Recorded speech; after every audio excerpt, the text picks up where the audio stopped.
Hi good evening everyone. Welcome to Shakti Trimurthy trading channel. ఈరోజు మనమైతే India UK free trade deal గురించి, అలాగే Iran మరియు యుఎస్ సీజ్ ఫైర్ గురించి మరిన్ని వివరాలు తెలుసుకుందాం.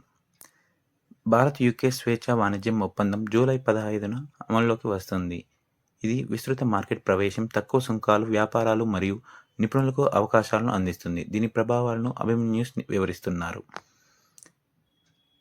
ప్రధాని మోదీ న్యూజిలాండ్ వాణిజ్యం, రక్షణ, ప్రాంతీయ భద్రత, క్రీడలకు అధిక ప్రాధాన్యతనిస్తూ భారత్, న్యూజిలాండ్ తమ సంబంధాన్ని ఒక వ్యూహాత్మక భాగస్వామ్య స్థాయికి తీసుకెళ్లే అవకాశం ఉంది.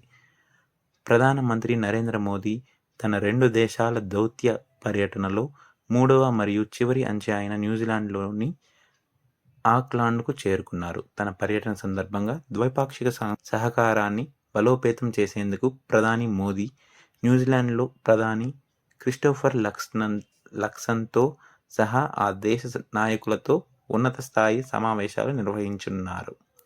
ఫెడ్ చైర్మన్ కెవిన్ వార్ష్ ఆధ్వర్యంలో ద్రవ్య విధానాన్ని సమీక్షించేందుకు యుఎస్ ఫెడరల్ రిజర్వ్ నియమించిన కొత్త టాస్క్ ఫోర్స్లలో భారత సంతతికి చెందిన నాయకులు రఘురామ్ రాజన్, రాజ్ శెట్టి, ఆశా శర్మలతో పాటు మరికొందరు ఉన్నారు.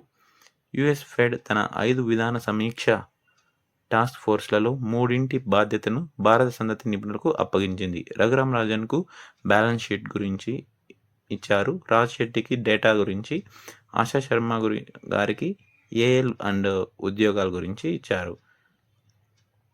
ఫారెక్స్ డేటా చూసుకున్నట్టయితే జూలై 3తో ముగిసిన వారంలో మొత్తం నిల్వలు 7.26 బిలియన్లు పెరిగి 674.19 బిలియన్లకు చేరాయి. జూలై 3తో పోయిన వారంలో విదేశీ కరెన్సీ ఆస్తులు 4.51 బిలియన్లు పెరిగి 545.58 బిలియన్లకు చేరాయి. భారతదేశ ఐటీ పరిశ్రమలో నిశ్శబ్ద ఉద్యోగ తొలగింపులు సర్వసాధారణంగా అవుతున్నాయి. అయితే కొన్ని కంపెనీల్లో ఉత్పాదక ప్రాధాన్యత ఇస్తుండటంతో 2026 నాటికి 35,000 వరకు ఉద్యోగాలు కోల్పోయే అవకాశం ఉంది. మే నెల నాటికి నిశ్శబ్ద తొలగింపుల ద్వారా 10,000 నుండి 15,000 మంది నిపుణులు తమ ఉద్యోగాలను కోల్పోయారని మరియు పూర్తి సంవత్సరానికి 25,000 నుండి 35,000 వరకు నష్టాలు ఉంటాయని టీమ్లీజ్ అంచనా వేసింది. ఇప్పటి వరకు సుమారు 12,000 మందిని తొలగించినట్లు సిఐఈఎల్ హెచ్ఆర్ అంచనా వేసింది. గత సంవత్సరం టీసీఎస్, యాక్సెంచర్ బహిరంగంగా చేసిన కోతలను భిన్నంగా ఈ విడత పనితీరు సమీక్షలు మరియు నైపుణ్య ప్రాసంగికత ఆధారంగా నిశ్శబ్దంగా జరిగే నిష్క్రమణలు ద్వారా జరుగుతోంది. ఏఐ దిగ్గజాలు నెక్స్ట్ జెన్ను వేగవంతంగా చేస్తున్నాయి. కొత్త లాంఛలతో model push. Open AI chat GPT 5.6 మోడళ్లను విడుదల చేసింది. స్పేస్ ఎక్స్ గ్రోక్ 4.5ను ప్రయోగిస్తుంది. యాంథ్రపికల్ ఉచిత ఫేబుల్ 5 విండోను జూలై 12 వరకు పొడిగించింది. మెటా మ్యూస్ స్పార్క్ 1.1ను విడుదల చేసింది. ఇప్పటి వరకు అత్యంత శక్తివంతమైన agentic and coding model. Q1 result for banks. Bank దాదాపు 27% పెరిగి 2,020 కోట్లకు చేరింది. నికర వడ్డీ ఆదాయం 15%కు పెరిగింది. ఆస్తుల నాణ్యత బలంగా ఉంది. మార్కెట్ వివరాలకు వస్తే నిఫ్టీ ఈరోజు 1% పైగా పెరిగి లాభాలతో ముగిసింది. విస్తృత మార్కెట్లు ఈరోజు బెంచ్ మార్క్ను అధిగమించాయి. నిఫ్టీ మిడ్ క్యాప్ 150 ఈరోజు 1.3% పెరిగి లాభాలతో ముగిసింది. నిఫ్టీ స్మాల్ క్యాప్ 250 ఈరోజు 1.4% పైగా పెరిగి లాభాలతో ముగిసింది. నిఫ్టీ ఎఫ్ఎంసీజీ మినహా అన్ని రంగాలు లాభాల్లో ఉన్నాయి. నిఫ్టీ ఐటీ వరుసగా 2 సెషన్లలో ఓటమి పరంపరకు ముగింపు పలికింది. నిఫ్టీ ఆటో వరుసగా 3వ సెషన్ నష్టాల పరంపరకు ముగింపు పలికింది. సో ఈరోజు మనం ఇండియన్ రూపీని యుఎస్ డాలర్తో పోల్చుకుంటే మన రూపాయి నిన్నటితో పోలిస్తే 95.33 వద్ద ముగిసింది. మన ఇండియన్ రూపీ 95.33 వద్ద ముగిసింది.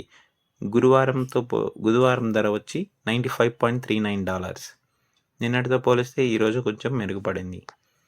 ఇండియన్ మార్కెట్ క్లోజింగ్ చూస్తే Nifty 1% positive, Sensex 1% positive, bank Nifty 1.38% positive, BSE 500 1.1% positive, Nifty IT 1.96% positive. Flipkart తాము అన్ని చట్టాలను పాటిస్తామని, నియంత్రణ ప్రక్రియలకు సహకరిస్తామని ఫ్లిప్కార్ట్ తెలిపింది. తాము 1.4 మిలియన్ల మంది విక్రయదారులకు అవకాశం కల్పిస్తున్నామని ఫ్లిప్కార్ట్ అమ్మకందారులలో అధిక శాతం మంది MSMEలు, FPOలు, చిన్న వ్యాపారులుగా ఉన్నారు. డిజిటల్ కామర్స్ పర్యావరణ వ్యవస్థలు బలోపేతం చేయడమే కోసమే లక్ష్యం. 2025లో ఎలాన్ మస్క్ ఇలా అన్నారు. ఆంథ్రోపిక్కు సాధ్యమయ్యే ఫలితాలు జాబితాల్లో విజయం ఎప్పుడూ లేదు. ఇప్పుడు అతను ఏఐ రంగంలో ప్రస్తుత అగ్రగామిగా పేర్కొంటూ తాను స్పష్టంగా తప్పు చేశానని ఒప్పుకుంటున్నాడు. ఏఐ రేసులో ఇది అతిపెద్ద బహిరంగ పరిమాణాలలో ఒకటి మరియు ఈ పరిశ్రమ ఎంత వేగంగా అభివృద్ధి చెందుతుందో చూపిస్తుంది. ఈరోజు క్రూడ్ ఆయిల్ ధరలు చూసుకుంటే ప్రపంచ చమురు డిమాండ్ పునరుద్ధరణకు IEA అంచనా వేసింది. సరఫరా యుద్ధానికి ముందు స్థాయిల కంటే తక్కువగానే ఉంది. మే నెల కనిష్ట స్థాయిల నుండి ప్రపంచ చమురు డిమాండ్ కోలుకుంటుంది. మే నెల కనిష్ట స్థాయి నుండి అక్టోబర్ నాటికి డిమాండ్ రోజుకు 8 మిలియన్ల బ్యారెళ్లకు పైగా పెరుగుతుందని అంచనా. 2026లో ప్రపంచ చమురు డిమాండ్ రోజుకు 1 మిలియన్ బ్యారెళ్లు తగ్గుతుందని, 2027లో రోజుకు 2 మిలియన్ బ్యారెళ్లకు పుంజుకుంటుందని అంచనా. ప్రపంచ చమురు నిల్వలలో జూన్లో 4 నెలల్లో తొలిసారిగా 21 మిలియన్ బ్యారెళ్ల మేర పెరిగాయి. జూన్ ప్రపంచ చమురు సరఫరా రోజుకు 4.1 మిలియన్ బ్యారెళ్లకు పెరిగి 98.8 మిలియన్ బ్యారెళ్లకు చేరింది. ప్రపంచ చమురు ఉత్పత్తి యుద్ధానికి ముందు స్థాయిల కంటే రోజుకు సుమారు 9.4 బిలియన్ల బ్యారెళ్లు తక్కువగా ఉంది. 2026లో ప్రపంచ చమురు సరఫరా 3.7 మిలియన్ బ్యారెళ్లకు తగ్గి 102.6 మిలియన్ బ్యారెల్ పర్ డేగా ఉంటుందని IEA అంచనా వేసింది. పశ్చిమ ఆసియాలో ఉద్రిక్తతలు తీవ్రమవుతున్నాయి. దక్షిణ ఇరాన్లో జరిగిన పేలుడు అనంతరం కాల్పుల విరమణపై అనిశ్చితి కొనసాగుతుండగా హార్మోజ్ జలసంధి గుండా రవాణాపై తమకే నియంత్రణ ఉందని టెహ్రాన్ వాదనకు అమెరికా తిరస్కరించింది. గల్ఫ్లో Q2 ఆదాయాల సీజన్ ప్రారంభం ఈ ప్రాంతంపై ఇరాన్ యుద్ధం యొక్క పూర్తి ఆర్థిక ప్రభావాన్ని వెల్లడిస్తుంది. బ్యాంకులు, రియల్ ఎస్టేట్ రంగాలు తీవ్ర ఒత్తిడిని ఎదుర్కొంటున్నాయి. హార్మోజ్ ప్రేరేపిత చమురు పెరుగుదల వల్ల ఇంధన సంస్థలు లాభపడవచ్చు. సౌదీ అరేబియా, ఒమన్ సంక్షోభాన్ని మెరుగ్గా తట్టుకున్నాయి. హార్మోజ్ ద్వారా UAE, ఖతార్, కువైట్లు ఎక్కువగా ప్రభావితమయ్యాయి.